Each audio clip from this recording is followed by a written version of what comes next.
My family discussed cutting me off for good while I was in the next room, so I packed quietly and now they're panicking because I took something they desperately need. We can't keep going without your love. Hit that subscribe button and drop a comment telling us your location. We'd love to know where our stories reach. I was standing in the hallway outside Mama's bedroom, holding a stack of clean towels I'd just folded when I heard my name. Not the loving way she used to say it when I was little, but sharp and dismissive. Through the crack in the door, I could see her sitting on the bed with my older sister Linda and my Aunt Lorraine. The three of them heads together like conspirators. "Janae ain't contributing nothing to this household," Mama said, her voice cold as winter rain. "She just here taking up space, eating our food, using our electricity." I froze. The towels felt heavy in my arms suddenly, like they weighed 100 pounds each. Linda laughed, that cruel little chuckle she'd perfected over the years. "I've been telling you, Mama. She's 26 years old and still acting like a child. No real job, no ambition. Just sitting around writing in them notebooks like that's gonna pay bills." My throat tightened. I'd been working 3 part-time jobs while finishing my degree online, but to them, if it wasn't a 9-to-5 in an office, it didn't count. "We need to cut her off for good," Aunt Lorraine added, her voice dripping with satisfaction. "Pack her stuff, put it out, change the locks. She's been a burden long enough. Besides, with her out, we could turn that room into something useful. Maybe rent it out for some actual income." The towels slipped from my hands, landing silently on the carpeted floor. My heart hammered against my ribs. 26 years of loyalty, of sacrifice, of being the good daughter, and this was how they saw me. A burden to eliminate. I stepped back from the door, my mind racing through memories I'd tried to bury. It had always been like this, hadn't it? Linda was 3 years older, beautiful, and everything I wasn't. She dropped out of college twice, wrecked 2 cars Mama bought her, and couldn't hold a job for more than 6 months. But somehow she was still the golden child. Me. I'd gotten straight A's, paid my own way through community college, and never asked for anything. When Daddy died 5 years ago, I was the one who held Mama's hand through the funeral arrangements. I was the one who sat with her during those long nights when grief threatened to swallow her whole. "Remember when Alex left her?" Linda was saying now, and I could hear the smile in her voice. "Janae came crying to Mama like a little baby. Girl couldn't even keep a man. My ex-fiancé. The wound was still fresh, only 8 months old. Alex had left me for a woman with a trust fund, someone who could give him the lifestyle he wanted. I'd worked 2 jobs to help pay for our apartment while he found himself as an aspiring musician. The betrayal had nearly broken me. "That's because she's weak," Mama said, and something inside me cracked. "Always has been. Not like you, baby. You got that strength, that backbone. Janae's too soft for this world." I'd been soft with them. Accommodating. And they'd mistaken my kindness for weakness. Speaking of Janae, Aunt Lorraine's voice dropped lower and I pressed closer to the door. "Y'all told her yet about the property papers?" My blood ran cold. "Property papers?" "Not yet," Mama said. "No point in telling her until after we get them transferred. The lawyer said we need her signature by next Friday. But once we explain it's just updating the documents after her daddy's death, she'll sign. She always does what she's told." The beach house. They were talking about Daddy's beach house in Myrtle Beach. The one he'd left to me in his will, the only thing he'd ever put solely in my name. I remembered the day he'd told me 3 months before the cancer took him. "This is yours, baby girl," he'd said, holding my hand in his hospital bed. "Your Mama and Linda, they got the main house, the cars, the savings. But this place, this is your security. Don't let nobody take it from you, you hear me? Not even family. Especially not family." I'd visited the property once after his funeral. A beautiful 3-bedroom cottage 2 blocks from the ocean, fully paid off, currently rented to a family for $3,000 a month. That money went into a separate account. My security, my future, my escape plan that I'd never thought I'd need. He'll know. She won't suspect nothing, Linda said confidently. Janae's too trusting. Always has been. We'll tell her it's just paperwork, get her signature and boom. We can sell that property and split the money. Mama can finally take that trip to Dubai she's been wanting. Mama laughed. With my baby girl Linda, just the two of us. We deserve it. The towels were still at my feet. My hands were shaking. I carefully picked up the towels and walked to my bedroom, closing the door with a soft click. My room was small, the smallest in the house, barely big enough for a twin bed and a desk. The walls were covered with rejection letters from publishers, mixed with a few acceptance letters from literary magazines. My notebooks were stacked neatly on the desk. 5 years of work, 3 completed novels, dozens of short stories. They'd mocked those notebooks, called them a waste of time. But those notebooks had taught me something valuable. How to read people, how to understand motivation, how to see the story behind the story. And right now the story was crystal clear. I opened my laptop and pulled up my bank account. The rental income from the beach house had been depositing automatically for 3 years. With careful saving and my part-time jobs, I had $42,000. Not a fortune, but enough. Enough to disappear. Enough to start over. My phone buzzed. A text from my friend Simone. Girl, you still coming to ATL next month? Found you a cheap sublet in my building. 2-bedroom, $950.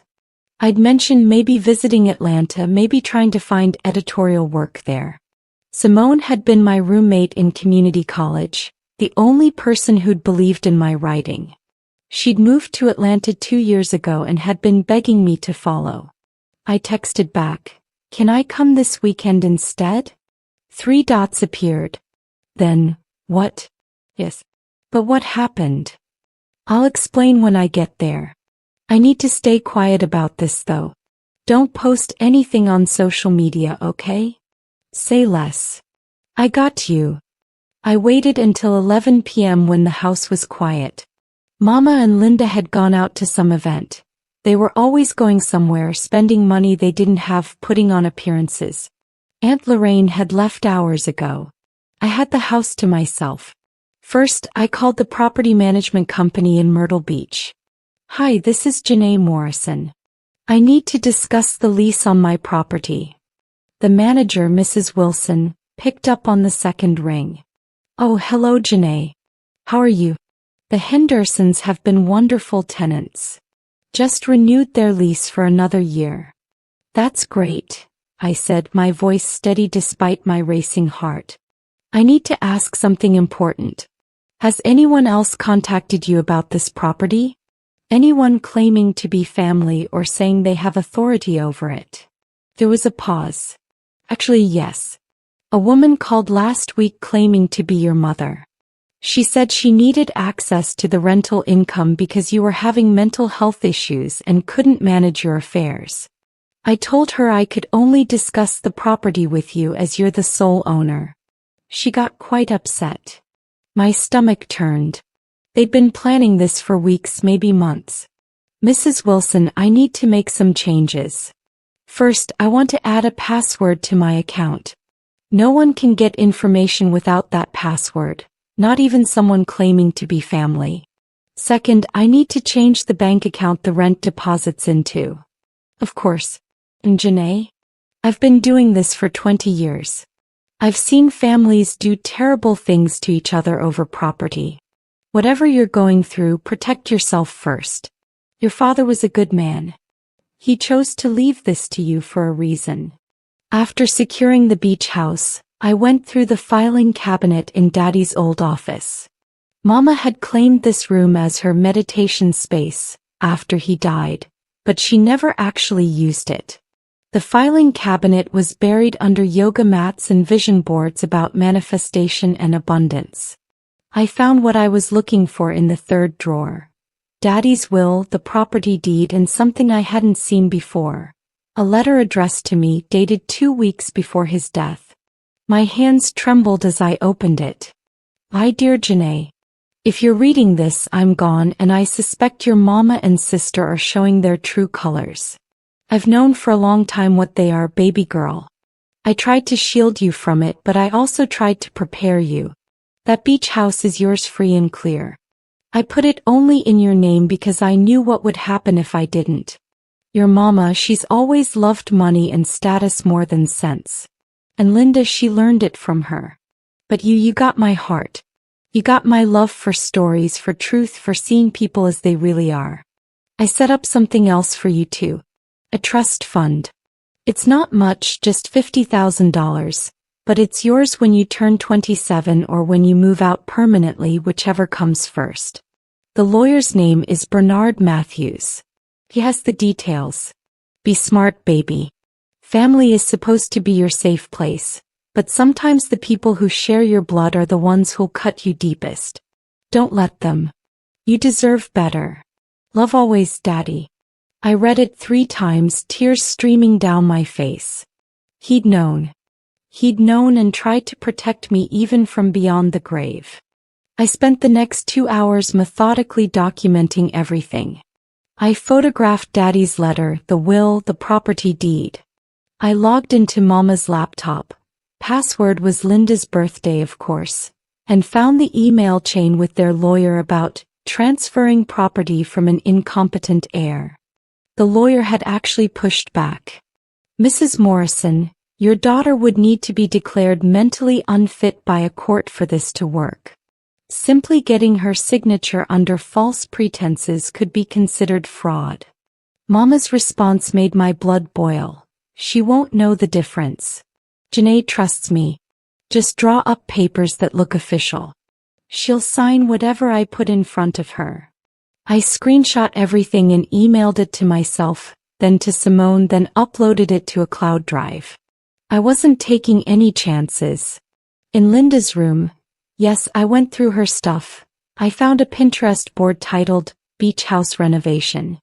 She'd been planning how to redecorate my property. There were boards for expensive furniture, plans to turn it into a vacation rental they'd manage, calculations about how much they could make if they renovated and charged higher rent. She'd even picked out bathroom tiles. $700 a box. The audacity was breathtaking. But it was also damning evidence. In Mama's nightstand I found something worse. A fake lease agreement claiming the beach house had been sold, with a forged signature that was supposed to be mine.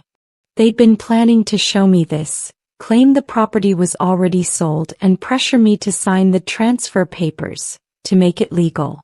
I photographed it all. Thursday morning, Mama called me into the kitchen. She was wearing her church clothes even though it wasn't Sunday. That's how I knew something was happening. Mama always dressed up when she wanted to feel powerful. Sit down, baby, she said, her voice honey-sweet. We need to talk about some important papers. Linda was there too, looking smug in a designer dress I knew she couldn't afford. Aunt Lorraine sat at the head of the table like she owned the place. Now you know we've been handling your daddy's estate, Mama began, sliding a folder across the table. There's just some final documents that need your signature. Nothing major, just updating everything with the county. I opened the folder. The documents looked official, stamped, notarized, everything. But I'd learned to read contracts from Daddy. He'd always said, read what you sign, baby girl. Always. These weren't update forms. These were transfer documents. Sign here, and the beach house would be deeded to the Morrison Family Trust. A trust I'd never heard of, one that listed Mama and Linda as trustees and sole beneficiaries. What's the Morrison Family Trust? I asked, my voice carefully neutral. Mama waved her hand dismissively. Oh, just something our lawyer set up to protect family assets. Tax purposes, you know. Very normal. Your daddy would have wanted this. Daddy left the beach house to me specifically, I said quietly. Just me. It's in his will. Linda leaned forward. Girl, don't be selfish. That property belongs to all of us. Daddy just put your name on it because you were his baby, but he meant for us to share it. Then why didn't his will say that? The room went silent. Mama's sweet expression cracked slightly. Janae, don't be difficult, Aunt Lorraine interjected. You living here rent-free, eating our food, using our resources. Least you can do is help the family. And there was the breaking point. Our resources? I said, standing up. I've paid you $1,500 a month in rent for 3 years. I buy my own groceries because y'all eat everything I purchase. I paid to fix the roof last year when you said you couldn't afford it. I've given this family everything, and you sit here calling me a burden? Mama's face went hard. Watch your tone. No, I said, and the word felt like freedom. I heard you. Tuesday night when you thought I wasn't listening. Every word. Linda's face went pale. Janae. Cut me off for good? Pack my stuff? Change the locks? I heard all of it. And I heard your plan to trick me into signing away the one thing Daddy left specifically to me. You were eavesdropping. Mama stood up, her voice rising. I was bringing you towels. You were plotting against your own daughter in the middle of the afternoon. The kitchen erupted. Linda was yelling that I was being dramatic. Mama was saying I'd misunderstood. Aunt Lorraine was calling me ungrateful. But I'd found my voice and I wasn't stopping. I called Mrs. Wilson, I said, and the room went dead silent. The property manager. She told me you tried to claim I was mentally incompetent. You tried to steal my rental income. Mama's face flushed red. That property should support this family. It supports me. It's mine. Daddy left it to me because he knew exactly what you are. I was shaking now, years of suppressed anger finally breaking free. I found his letter. The one he wrote before he died. He knew you'd do this. He warned me. What letter? Linda demanded. I pulled it from my pocket. I'd been carrying it since I found it and read it aloud. Every word. When I got to the part about the trust fund, Mama actually gasped. There's money, she whispered. Bernard Matthews has money for you? $50,000. That Daddy left to me. Not you. Not Linda. Me. The look on their faces was something I'd never forget. Not guilt. Not shame. Just raw, ugly greed. That money belongs to this family, Aunt Lorraine said. Your mama raised you, fed you, clothed you. You owe her. I owe her nothing. She's been collecting my rent for 3 years. That's $54,000. Plus the roof repair, $8,000. Plus the times I paid the electric bill, the water bill, bought groceries. I've given this family over $70,000 in 3 years. I pulled out my phone and showed them the spreadsheet I'd made at 3 a.m. Every payment, every receipt, every contribution. Mama's face went white. I kept records, I said softly. Every single transaction. Because Daddy taught me to. I didn't give them time to regroup. I walked to my room and pulled out the suitcases I'd already packed. 3 of them, everything I couldn't live without. My clothes, my notebooks, my laptop, Daddy's photos, the jewelry Grandma had left me. I'd shipped boxes to Simone's place 2 days ago. Books, winter clothes, things I didn't need immediately. The room looked bare already. What do you think you're doing? Mama had followed me, her voice shrill. Leaving. Like you wanted. You can't just leave. You have responsibilities here. I laughed, a sound without humor. Like what? Being your verbal punching bag? Your ATM? Watching you favor Linda while treating me like trash. I never treated you like trash. But her eyes couldn't meet mine. You told Aunt Lorraine I was weak. You said I was a burden. You were literally planning to commit fraud to steal from me. I zipped the last suitcase. Oh, and I documented everything. The emails with your lawyer. The fake documents. Linda's renovation plans for my property. All of it. Linda appeared in the doorway. You wouldn't. Wouldn't what? Report you? You're right, I probably won't. Because I'm weak, remember? Soft. Too gentle for this world. I looked at both of them. But I did send everything to my own lawyer. And if you try to come after me, if you try to contest Daddy's will or claim any right to what's mine, it all becomes evidence. Janae, baby, let's talk about this. Mama's voice shifted to pleading. We're family. Family works things out. Family doesn't plot to rob each other. Family doesn't call each other burdens. Family doesn't lie and manipulate and scheme. I picked up 2 suitcases. I'm done being your family. Where will you even go? Linda tried to sound mocking, but there was panic in her eyes. Somewhere you're not. I was loading my car, Daddy's old Honda that I'd been maintaining with my own money, when Mama ran out of the house. She was crying, makeup running down her face. Please, baby, don't do this. What about the house payment? I paused, one hand on the car door. What about it? The mortgage is due next week. The payment is $3,000. I need the mortgage. I stared at her. This house is paid off. Daddy paid it off before he died. Mama's face crumbled. I took out a loan. Against the house. For renovations. What renovations? Nothing's been renovated. She couldn't answer. He didn't have to. I understood. Designer clothes for Linda. Mama's new car. Fancy dinners. Trips.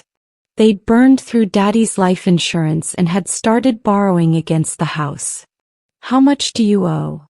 I asked. $850,000. The payment is $3,000 a month and we're already behind. If we miss another payment, they start foreclosure proceedings. This was why they needed the beach house.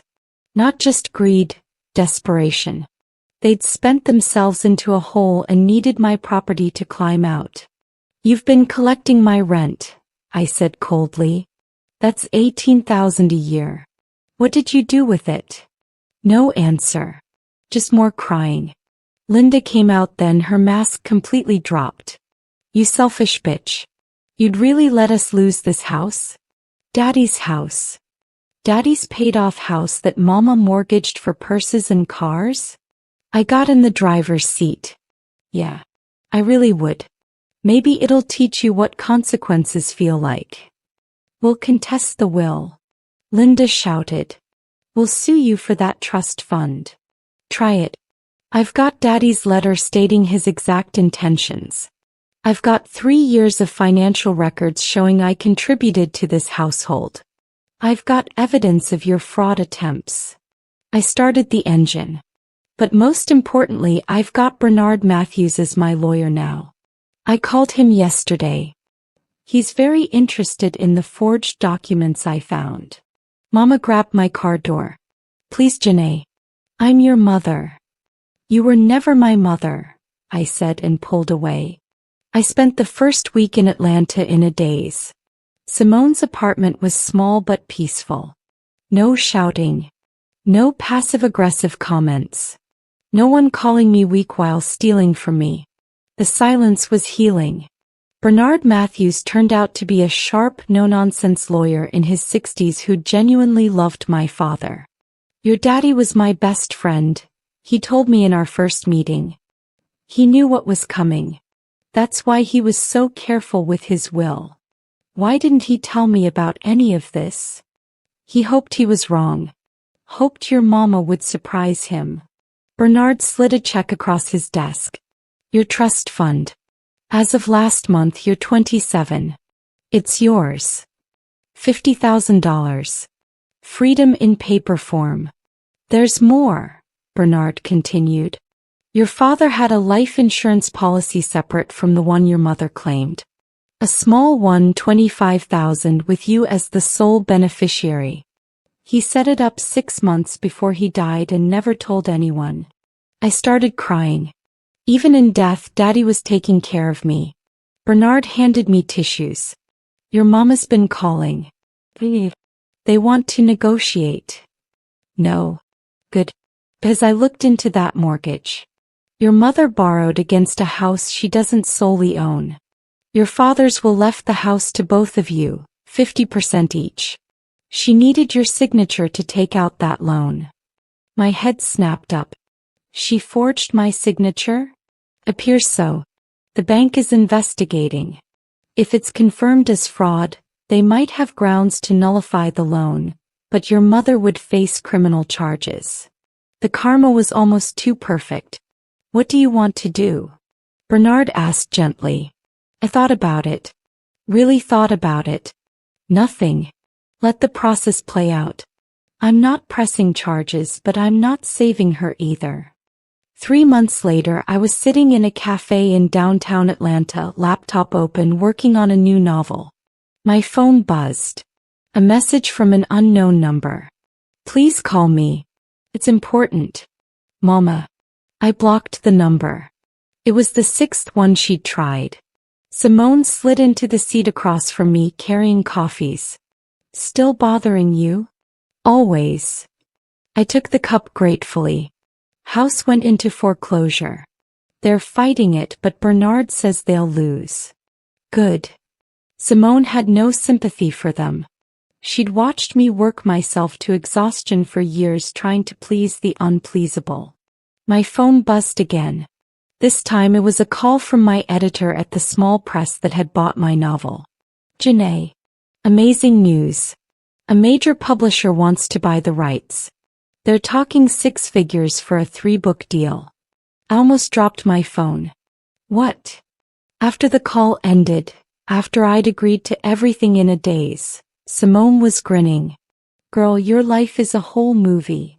She wasn't wrong. I'd escaped. Started over. Found success. The girl they'd called weak and soft had walked away from everything and built something better. That night, I allowed myself one moment of weakness. I called the last number Mama had tried. She answered on the first ring. Janae? Baby, thank God. I'm not coming back. I'm not giving you money. I'm not signing anything. This is a courtesy call to tell you I'm done. But we're family. No, I said firmly. Family protects each other. Family lifts each other up.